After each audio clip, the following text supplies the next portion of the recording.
Hello ma'am इचनाउसिंग ma'am आई हजिकी ब्लॉग से दी नुंथिन की ओइदुनी हैबको मैम इचनाउसिंग हजिक नुंथिन से ngahai su tumure dugi di hogole dugi ke tawge do ana yimine si ichnausing kana tawre kari hai Jingle jingle. ure phai thamara Yes. ado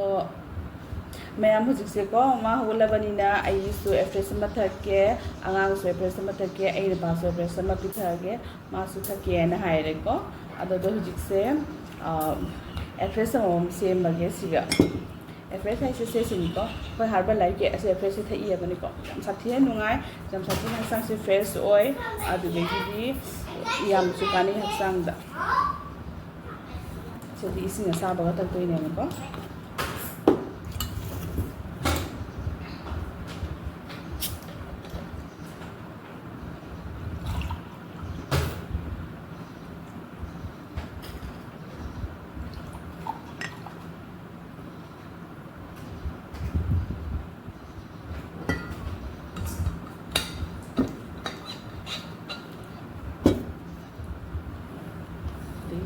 angangi bu sangom semge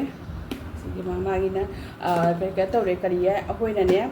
sangom se ko sangi sangom se lowri ba ko sangi sangom se low se ka tawre monday to friday patang lowri ba ahoina weekend ji jum da chakpa ni na ne ado dagi monday to friday ba ta sangom se low ba ko ado ne ko ja ado gi di kana tawre kari hai ado dana ne ka tawre ku di pedestrian ne na samme ID Saturday Sunday से को कतता बता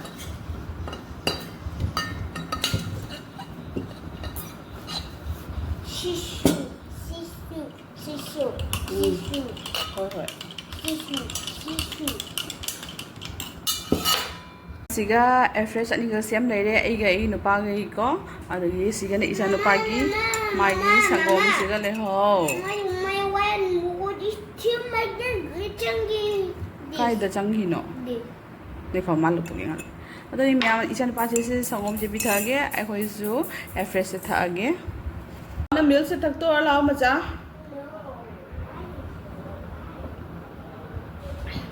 याम हावे बति मतलब चम्मी को चम्मंग कन वोय बदोनी बा दोगा हजांग दि याम थाजे नुंगा से थागा मैम ती हेना गदे हेना दे हुदुम थागा ट्राई तौरदि यें क्याम हावे क्याम नुंगाय बा हजांग दा सा सा थक बजे ना गदो थक प फैया बा Sai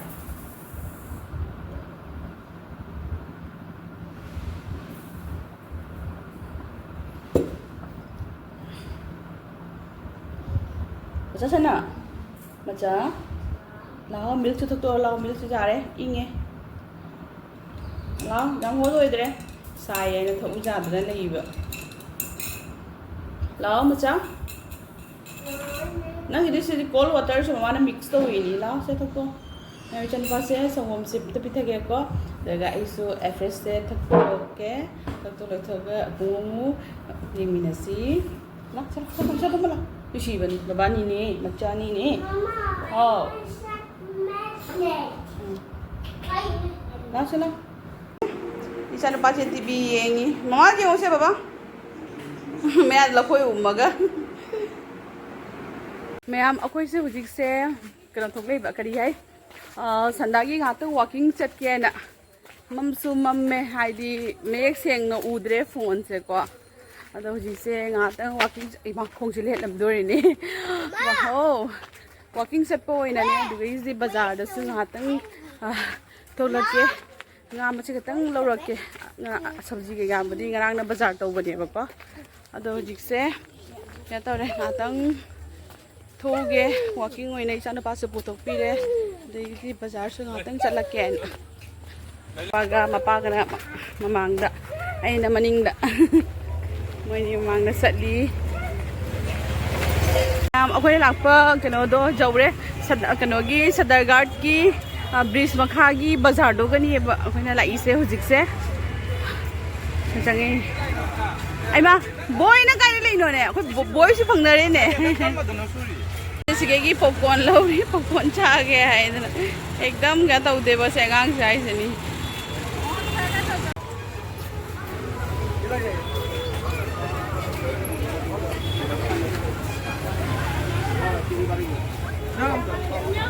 Ma'am, ay nupaga. Ay nupa angang changan dito ba changho da sigale hore. Nasi se thangja namit ni sain thakuri gi namit ni ko ado ai nupa se lai khom ba sang hi siga bazar se gi hek makha da lei ye bane. Ado lai khom maga thokle. Pana dubok lakpa da bacan pada okpi hi ba. Na ho je khose bazar se thexel le ko mu siga mu changani. Akhoi di sabji ke ka budi ngarang lo bani nga se huzik nga oine lo hi ge si di chanu pa ko ni se mapan da le manung da chang dre kai nai di ne keno oire kari ya isana pa se nampi man hi da nga gi keno manam lo ko ma se ta ba ngam da ne masa se ka tau de ba da mapan da siga le phala le re lu siga ahan ma pham ba se mai popcorn cha ba do ko popcorn do ahan siga su pi di ba ka lu si ka nga ba pi ba chang khare popcorn Considera halo bahasa itu. Memang bindi se bu keji de lepa marfu ai sana ga mata oye to ise bindi se keji de lepa marfu. Arol to koto. Ada. Se lepa marfu ai. Se tu danger. De la boro de besi suto na.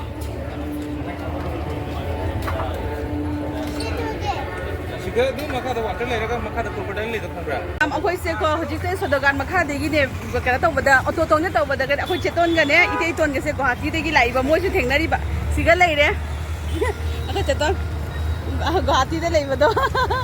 ade gi di itei ton na se mang da lai re ton siga lai re akhoi yamung ton ko ba itei thoi ya ba ko yamung ton ko moi di chakra ni hojik ne pare Kai da daptui no. Akhoi ju ai disi ga liba tong ho ra ge. Bye bye hai ra. Bye bye. Hai pai chaton na khoi le ho ra. Tôi là tu này là gì? Bye bye.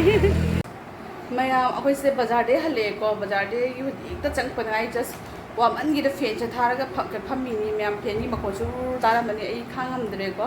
saman gi da fen ni makho che dum ga dau jara sa tawra su ko ngang su sabna ekdam handa khari ge khangsa sa na ekdam loi bani ko adu gi di akhoi na bazar de gi thukla ga bazar wait amtang ni ko myam akhoi na bazar de gi thukla ga kado gi bridge ki kano mapan de gi auto se phara ga to khalak pa da ko akhoi gi icheton ga itei ton ne ba ko akhoi na yamung ton ko yo ai no pa na yamung ton ko bani ai su yamung ton ko yo bani ko da itei ton ne bani Ghty de le ba akhoi gi baji gi masan pa auto mane baji ai se akhoi papa gi myam ba yai ma gi masan pa ne ko moi so Ghty de le ado de gi moi se lak pa ni bani ko moi se lak pa se moi si se train de lai ye na hai ba ko lak pa se ga dam phangnare moi akta ko ro do ga ko adagi di fangnare adagi di akhoi su auto do tong bagi ka khalura ga di kumthara ga moi dum tong dum lai adagi di ka tawre moi su chakhare akhoi su le hore degi bazar degi nasi sena kano oina leire kari hai ngasinga chicken ko laure adagi di kano ga bindi ga kano su karana khabi ga su laure ko ado tang na keno ni sanani he keno go se kari hai bindi ga karana khabi ga se lupa marpu ba sam degi ta ponate ado degi di local ngasing sena local gi ne ba ko lupa kg da lupa samri gi machet po tau za de ado ni myam ado ga ai ga anga di changre keno pa la dum le phore bane kai nai di nam thi ba do na ne anga se chang bangam de ba ko de gi manung do su nga hing cha hing marak to sa anga bu san bu ngai de na abidam na noi ni sigale phoro ai ma changura ga ta ro lore dai myam bazar de hale ado do sigale re ai le ba chi du su ko sigale re keno se ko ngasing se local ni ba ko ngasing se ni ngasing se phajana fresh oi ko ngasang ngang na keno oi ga ko local gi oi bani na khajam da lore ko adugi di chicken su khar jam lore ko yidum hafta amagudi chaloi adu su ko doin cha na bagi dum punna lore bani ko chicken ga nga ga se somai tore myam chinau sing ase se lore na hi bada chatlu badu ga ma'am blog से को